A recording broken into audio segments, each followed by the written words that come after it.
everyone, welcome to this video. In this video, I'll be reacting to one of the early uploads from the YouTube channel, the game Theorists. This video came out in 2015, so I think it's around 6 years ago. I'm a huge fan of their work and I hope that you will like this video as well. Let's go.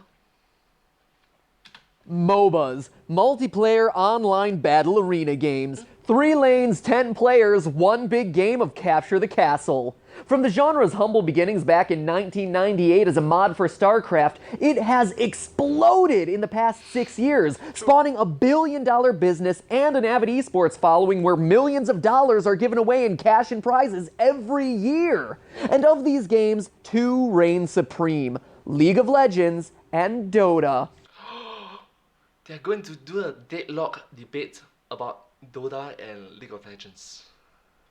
Each one has its own rabid fan base eager to prove that their game is the superior one, but today we're putting the definitive answer on the books. 3 lanes, 2 games, 1 winner. Ladies and gentlemen of the internet, welcome to DeadLock.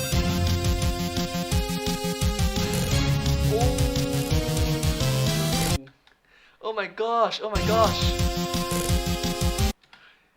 That's the thing, right now in 2021, right, there's a lot of different genres that came out, but Dota and LoL is still kind of one of the few biggest.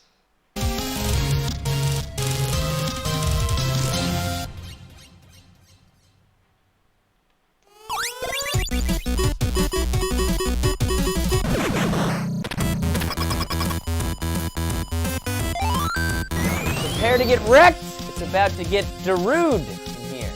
Sandstorm. Come, mortal, witness your demise. Dota is and more specifically Dota All-Stars, is the game that launched the genre. It started everything. To begin with, Dota is a more balanced, fairer game. League has things like runes and masteries and summoner spells that give you stat increases that you may buy and equip outside of the individual matches. So those buffs are attached to your player profile, meaning that any match that you play, any character you choose, may have an advantage even before a match begins. Wow, the muscles. Dota always starts on an equal playing field. Once you actually start playing, Dota is such a dynamic experience. There may only ever be 3 lanes, but the paths through them are endless. That may be very poetic, but now there are more items in Dota. Maybe I was trying to say and then he was interrupted. But look at the right side, he was being very polite not to interrupt the interruption. And also look at the right side, he's wearing a suit while his partner, he's just jacket and t-shirt. And more of them interact in interesting ways. A large number of items in LoL offer you stat upgrades. That's lame! Dota items are much more active and can do anything from turning you invisible to shooting at a giant nova of ice. Sure, but there's... Sure, some of these things are accounted for in the runes and masteries of League, but having to farm the gold to get the item offers another layer of nuance to the Dota experience. And speaking of nuance, let me tell you about denying. As soon as your allied creeps, or minions I suppose if you're an LOLer, fall below 50% health, you can attack them. If you manage to last hit your own creep, you will deny your opponent the gold and a large portion of the experience that opponent would have received. Same thing with towers and even allied heroes in some specific cases. Maybe I just stopped caring. He just continued. And the jungle in between lanes. League's jungle is used for buffs and ganks. In Dota, the jungle can be manipulated in a variety of ways to accelerate experience and gold farming, building your hero's level early on, or even just hide around the detailed individual jungle elements. Detailed design elements open the door to such a great level of strategy, something that LoL just doesn't have. Seriously, dude, this is a debate. There's 2 sides. Like Dota, you know, or League. Oh. Double rainbow, what does it mean? Good morning. I like it that maybe I just like, you know what? Let him speak, okay? His damage is not much to me, and I have more points than him. Yeah. Interruption doesn't necessarily means winning. Oh, sorry, is it my turn now? Finally. You say that Dota is the granddaddy of the genre? Well, when was the last time your granddaddy was up on the latest and greatest that technology has to offer? You talk a lot, and I mean a lot, about the depth of strategy in Dota, and that's great. It's important to have a deep, rich game when, let's face it, at the end of the day, it's the same 3 lanes. Same jungle, same 5-on-5 action, every single time. It needs to be complicated to keep it interesting. LoL, on the other hand, has choice, variety. Before you even get to playing, you have the option of trying any of 4 major maps. While in Dota, you're stuck with 5v5, in LoL, you actually have the option of 3v3, as well as an open round arena and a single lane free-for-all. Choice means that players can start out in whatever environment they feel most comfortable in and move to others over time. And different scenarios hone different skills, so you have the potential to become a much more well-rounded player. Supporting hero in single lane combat, tank in 3v3, and a damage heavy or DPS hero in 5v5. Whatever combination of those you choose, it's not just about teaching yourself the strength of each hero, it's also about continually being aware of context to become the strongest all-around player. Sure, so there are a couple extra maps to choose from, but it's not all about choice, it's also about quality. Are those other maps better than the original 5v5 Dota Classic, or are they just add-ons that create more stuff to do since your main game isn't as good? Also, Dota has the ability to create custom match lobbies where game parameters are adjustable. There might only be one map, that doesn't mean you can't customize it. Have I mentioned that LoL also trumps Dota when it comes to champions to choose from? Heroes. Champions? Heroes? Champions? Gods? Shut up, Smite! Hero, champions, hero, champions, hero, champions. Then, shut up, Mike! Look at the Dota heroes. They're so unmemorable. You got guys with names like Lion, Lich, and Warlock. The creative department really stretched themselves there, didn't they?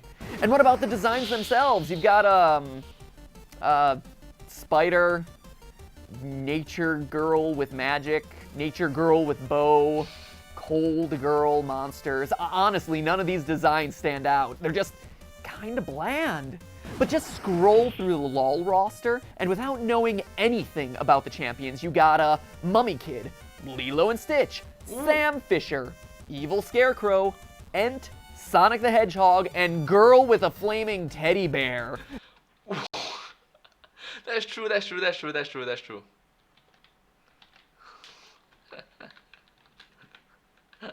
That's true.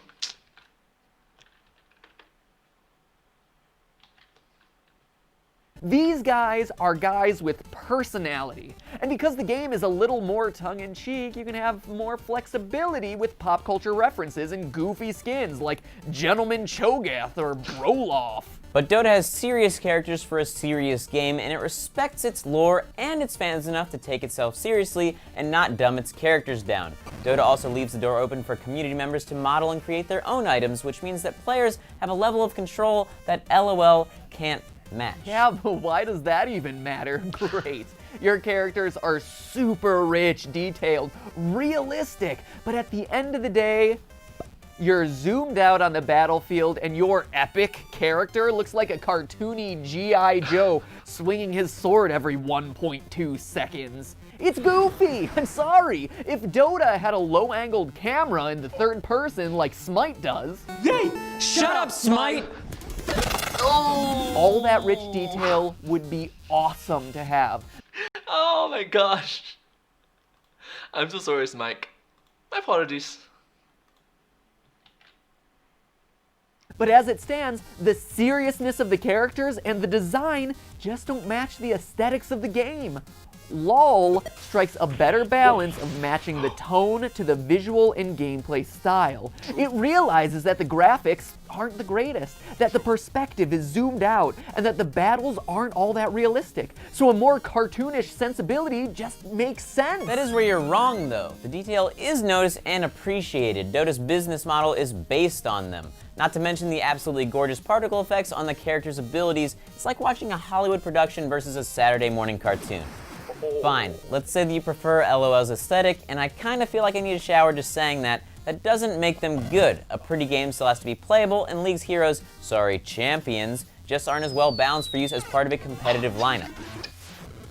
This year, during the International Dota 2 Championships, out of 104 or 105 heroes, only 5 of them were not picked or banned. In other games, there are a much smaller pool of viable characters. Sure, but not everyone is there to play competitively. I don't hate people for using Meta Knight and Brawl because rarely am I playing with people who are so good that they know how to break the game.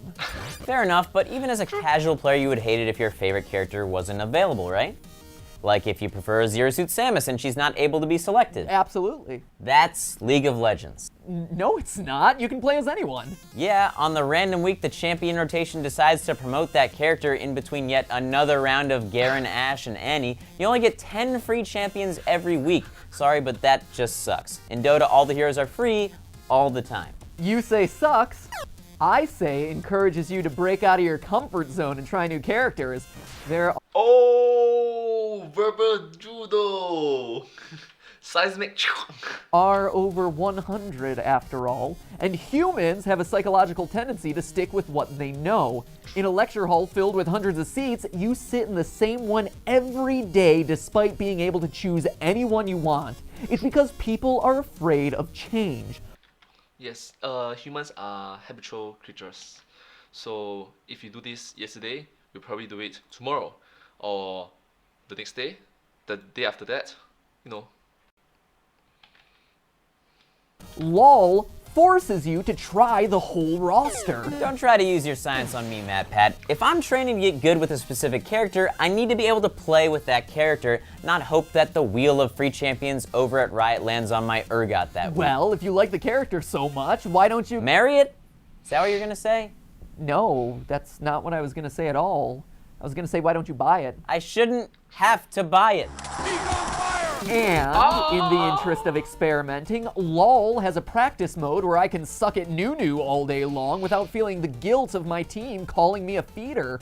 Plus, League of Legends games have a lower death penalty, so if I'm still rocky with a character or I'm just having a tough game, I'm not setting my team back quite as much. But if I was playing Dota, my ineptitude would just hurt my team all the more. To your first point, Dota has a practice mode in which a player can not only play against bots, but can control the difficulty of all the bots. Finally, Dota allows you to queue with a coach who can see what you're saying, draw things on the map, ping different areas of your HUD, and point out areas you're missing. Dota may have a harsher, more rage-inducing learning curve, but it also offers more tools to help the newbie learn the ropes. What if I just want to play the game? You're saying that I need to hire a coach to even learn the basics? No way. LoL is way more friendly to casual players. That's probably why it has so many more active monthly users. Oh! Oh! Oh! Burn. What's that number again? Oh wait, I remember now. It's 32 million to your 5. But if you're hardcore, there is room for that too in League of Legends. League of Legends and Dota, they're both team esports. And while LoL may have more players, competitive Dota is way more popular in the esports scene. I disagree. LoL tournaments in 2013 were hosted at international venues that hold just as many, if not more, in-person viewers, and garnered a massive online following. I'm not talking about just viewership or international participation, MatPat. I'm talking about the universal language. Love. Cash.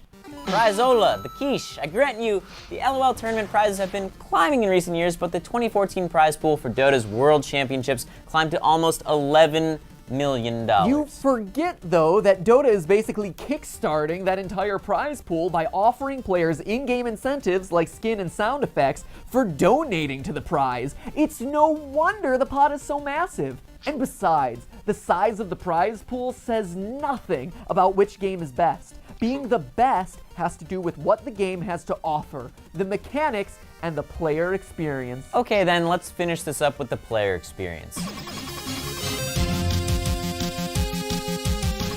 If you're a serious fighting game fan, you play Street Fighter. If you like MOBAs, you play Dota. Dota knows what it is, the original, and its programmers have dedicated themselves to providing the pinnacle of the MOBA experience. The characters are balanced and everyone is accessible right from the beginning. The gameplay is nuanced and deep, the map is dynamic, and team cooperation is essential. LoL may be more mainstream now, but there's a reason Dota has been going strong for so many years. To sum it up, at their core, MOBAs are team-based strategy games, and by that definition, Dota offers the richest, most complex, most rewarding, once you've conquered the learning curve, MOBA experience. That may be true, but where does that leave the average player? Complexity doesn't make a good game, it just makes it harder to play. Not everyone has the hundreds of hours it takes to really master the platform, so yes, if you're competitive, maybe Dota is the better choice. But if you're not looking to compete for the multi-million-dollar prizes, which is practically everyone, the majority, just saying. And most of us are just casual players. LoL is clearly the better option. It gets you up to speed quickly and encourages you to experiment with new maps, new champions, new items, new gameplay modes. It finds the right balance between deep strategy and forgiving gameplay, and wraps it all in a bright, fun, visual style that doesn't take itself too seriously. You say that Dota offers the richest MOBA experience, but MOBA is short for Multiplayer Online Battle Arena. That doesn't just mean 3 lanes and 5v5 matches. Dota may offer the best of those, but when it comes to which is the better game, I prefer the Maybe one better arena. one that will keep me occupied when I get bored with laning. To me, the best game is the one where the greatest number of players can have the best experience, and Correct. that clearly is LoL. Smite is good too. Shut up, Smite! Ladies and Ouch! You guys are terrible at. Oh gosh, so bad. gentlemen of the internet, we have reached deadlock. Now the decision is in your hands. Who had a GG and who got ganked? Click on the person you think argued it best, or click the links in the description to cast your vote to settle this debate once and for all. True. So it's either Dota or LL. For me personally, because let's just be honest, I'm a casual average player.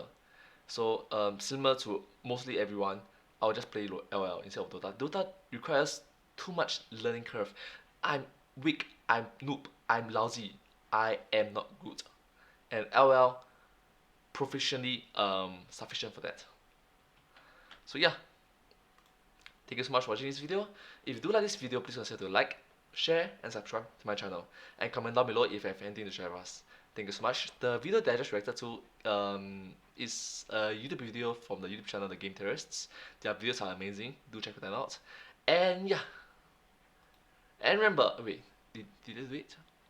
No, they didn't do it. Anyway, I'm gonna say it. And remember, that's just a theory, a game theory. Thanks for watching.